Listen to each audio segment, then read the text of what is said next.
I want to do this video because there's a million oil forums out there, or oil threads or oil videos, and this is going to be another one, but this is just my perspective and why the debate probably doesn't really need to go on as far as it does, but it seems like it's a never-ending topic.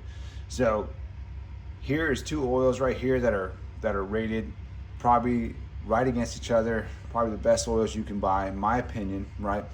And even with scientific testing done by like Lake Speed and all those other guys out there, it proves that Pennzoil Ultra Platinum and AMSOIL are probably the two best oils that you can get out there.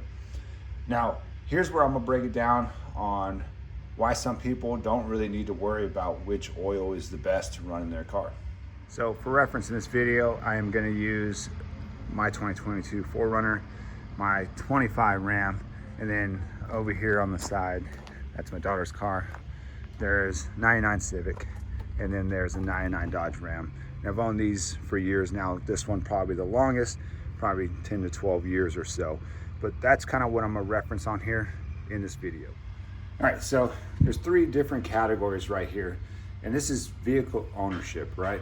So at what point does it make sense to spend more money or justify changing oil way quicker, right, than you really need to if you're not going to keep your vehicle in one of these categories, right? So personally, if you're going to have a brand new, this is a brand new vehicle mainly right here, right?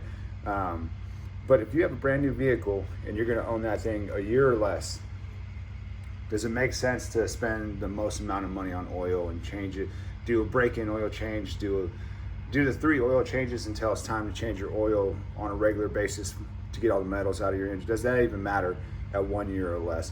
Does that even matter at 1 to 3 years, right? Because you're still under a dealer warranty, and at that point you could just take it in the dealer if something happens and it's going to be covered, right?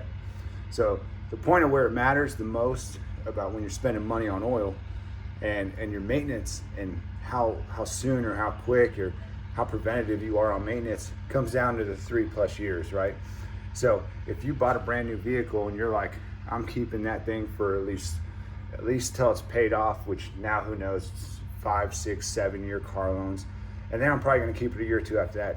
So you're going to put, 6 to 8 to 9 years of ownership in that vehicle. It might make sense to do preventive maintenance way ahead of schedule, spend a little bit more on oil, or do everything as preventative as possible, I guess I should say. But even at the 3+ years, at a certain point, someone has to make a decision. And these are based off of car ownership, right? So there's 3 categories, and there's literally a study that says some people, it's a very small percentage, it's like 10 to 15% will buy a brand new car and keep it for a year or less.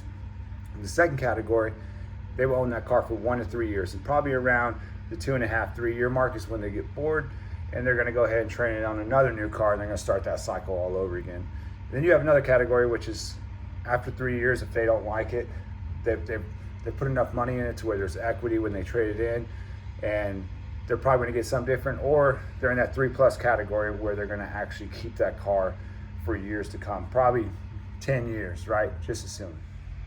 All right, so for me, I added a new category, and this is where it really makes sense, right? Because that's assuming you're driving 10 to 15,000 miles a year, and you're gonna own it 6+ years, right? So at that point, you're invested in that car because you're probably gonna get out of the warranty, you're probably gonna keep the car, and you probably have expectations of that car lasting for a long time. Now with that, to me, that's when it makes a lot of sense to put money and spending more on the oil, or spending more on 3 to 4 to 5,000 mile oil change. 5,000 should be the standard, in my opinion. Especially on a lot of these modern motors, 5,000 is probably right where you want to be at. If it's a turbo motor, you might move that down to 4,000 miles or so. But 6+ years is probably the right category where you should start worrying or thinking about how much more preventative maintenance you need to do, and what kind of oil and how expensive you really want your oil to be. Because anywhere in these first 3 categories, you can buy whatever the recommended weight is for that car, and whatever oil is the cheapest at the store, and it's gonna be fine. Like, that vehicle is gonna be fine until you hit your 3 year mark and you trade it in, And you're not going to have any issues with that car. And you're not going to have any issues trading that thing in because they're not really going to care about the maintenance you did on that car. So really the category matters is when you're going to own that car 6+ years and you plan on keeping it, passing it down, or you expect it to go way past that 6-year point. So on the category of oil changes or preventative maintenance, everything on this 4Runner is very preventative for me. I never wait until I hit 5,000 miles. I always change it right before, right? I've done the differentials, I've done the transfer case, the transmission, air filter, cabin filter, literally everything that has been due at this point has been done prior to it actually being due. And the reason for that is because I'm going to keep this forever, right? I plan to keep this for 10 to 15 years, probably longer, and it would probably run for 10 to 15 years because of the design of the car, right? And also the preventative maintenance that has been put into it. Now with the Ram, I really like this truck, but it's already on a plan that's probably going to be a 3+ year car, right? And 3+ years because I need a truck, I need to haul a trailer. It fits all the needs I have. It's relatively reliable when I'm doing preventative maintenance, as I should, because I know I'm gonna keep it in that time frame, right? Now, if I was gonna keep this truck for a year or two, then I'd probably just, do the bare minimum, whatever Dodge recommends. Just do that. When that oil thing says that it's a 0, then I change the oil. But I do plan on keeping this longer, so I am preventative with this one as well. So I try to put good oil in both of these. I showed you the AMSOIL and I showed you the Pennzoil. So I use AMSOIL in this one, and then I use Pennzoil in this one. And the AMSOIL makes that one run really well. It's a lot quieter. If you know anything about these 4Runners fifth gens, very clanky, very loud motors. They seem to run better with the AMSOIL. All right, so now that we're on that category of 6+ years, that's where these two come into play, right? So I've had this truck for 10 to 12 years, and I always do oil changes and fuel filters at 5,000 miles, right? And I drive this thing hard. It tows this big camper in the back, and now it's getting passed down to my son. So there's a lot of points where it made sense to spend a little more money on maintenance or be more preventative when it comes down to things. One, I didn't want to get stranded when I'm towing. And then two, these older trucks, you can run whatever you want. As long as you change that oil and filter, it's gonna be fine. And same with these Civics. So like the older Civics, that's what all my kids learned how to drive on. I've had that car for a couple years now, done maintenance on it, head gasket, water pump, you name it, it's probably been done on it. Every single suspension part has been refreshed on that car. And we do preventive maintenance every 3,000 to 4,000 miles on it because that just makes sense for that car.